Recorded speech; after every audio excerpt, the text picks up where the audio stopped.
Good morning, my dear friends. Today I'm going to talk about a tree that gives many gardeners a near heart attack, both in April and in May. Because some inexperienced gardeners look at this tree and don't see anything sprouting there. In April and sometimes even in May, this is a Catalpa in the Nana variety, which at this time, when everything else is already growing vigorously and even tastier, is still sleeping. So today we'll take care of this Catalpa. I'll show you how I prune it, why I prune it this way, and I'll tell you how to take care of it throughout the whole season.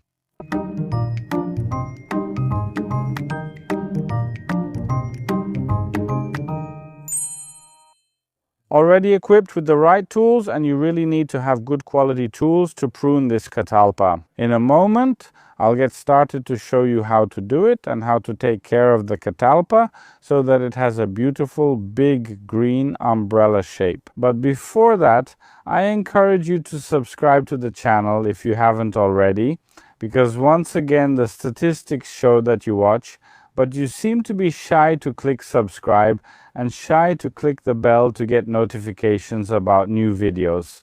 And remember, these videos have been coming out often for 5 years now. Actually, twice a week there's a new video. Before we get into the details and the meat of the topic, we need to find out what we're dealing with. Catalpa, this one in particular is the Nana variety, which is grafted, is a true aristocrat among plants. When all the others are already growing vigorously, she's still sleeping soundly, and that's exactly how she looks. In spring, before you prune her, she's dry, and after you prune her, there are just dry sticks. It takes a long time, but in summer, when she finally starts to grow, she creates truly fantastic spaces, because you could even call them spaces, and the shoots can actually grow up to 1.5 meters after you prune them.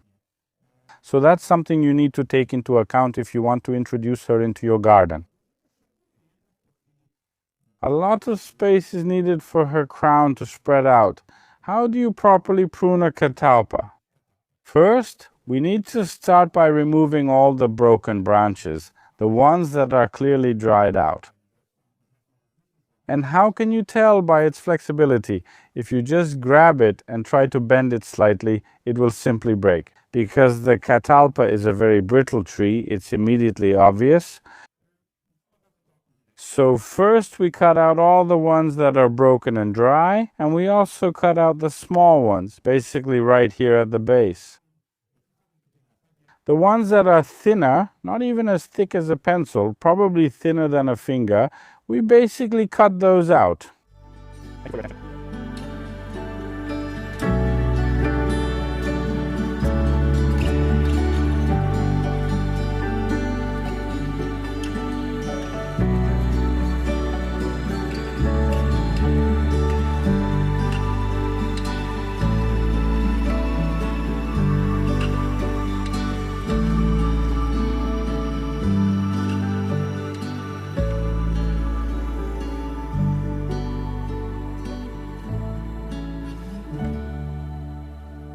Of course, we cut out all the branches that are crossed with each other, because we want to introduce more air into this part here, the main part that is built up. Every year I prune very short, so it's very dense here. Sometimes you need to cut out even a thicker branch that sticks out somewhere, because it has grown so much that it blocks the airflow. And for that we'll need completely different equipment, like a saw or a bigger pruner. In a moment I'll cut out a branch that's somewhere inside here, and I think it's no longer needed, because everything has grown so much that we can get rid of it, since it's causing everything to rub against it. And through these wounds in the bark, some infection might get into our tree.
Look, I cut out such a thick part because it was in the way. It was inside and rubbing against other branches.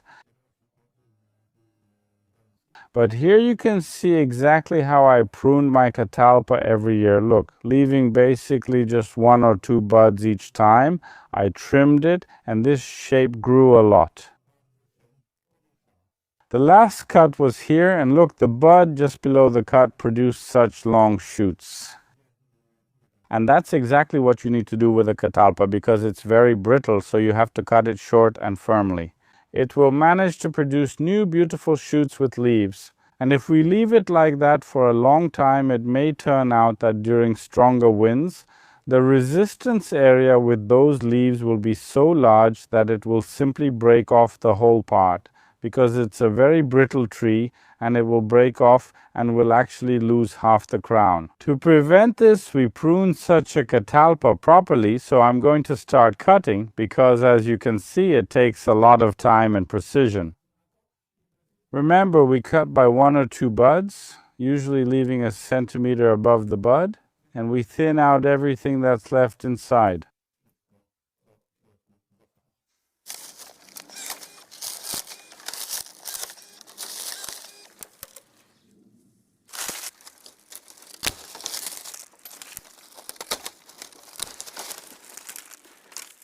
While doing this kind of annual early spring maintenance, it would be good to think about where such a Catalpa should grow if you still want to plant it and if you still have space for it.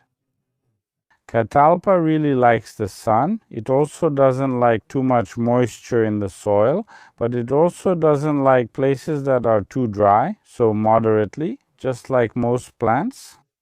Give it plenty of light and it will grow beautifully.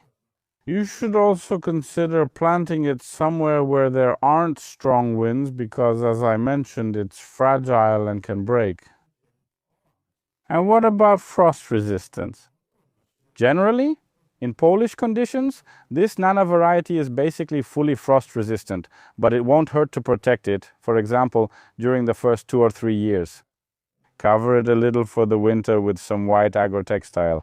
After 2 seasons, I think it will be fully resistant and you basically don't have to do anything with it. And look, the leaves that fall from these branches settle in this thicket here, and on top of that, it serves as a shelter for various animals. I see some nuts here, so probably a squirrel brought them here, or some other rodent came in and was hiding around here. In winter, so it's actually worth cutting this part only in the spring, because I've also heard that some people cut in the fall, but I always do it in the spring. What's important is that if you're cutting such thick branches, the places where you cut, are quite large. So to make them heal quickly, you can use some kind of healing paste, because then we can be sure that no pathogens will get in there. And one more thing, always use clean tools. Remember to spray with some disinfectant if you made a cut somewhere else on another plant before moving on to the Catalpa, because they tend to catch various diseases.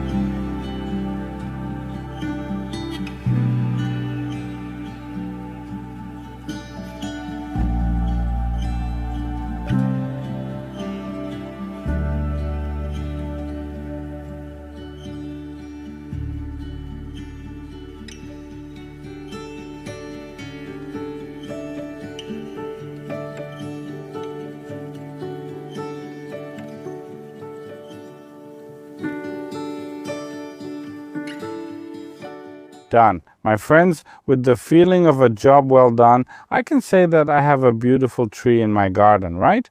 And that's how it's going to look for the next 2 months. So my question to you is, are you fans of Catalpas and want to have beautiful stumps in your garden in the spring, or are you against it? Is it for this very reason? Let me know in the comments, and don't forget that you can prune your catalpas if you have them. And if not, you can show other trees as part of the WOW Garden Project, which I warmly encourage and invite you to join. All the information about the whole project is in the description of this video, so check out the description and leave a comment for each, for example, catalpa. That way, I'll know you waited for the information until the very end. We'll see each other in the next episode because spring is coming. It's already very, very warm, so there's more and more work to do in the garden.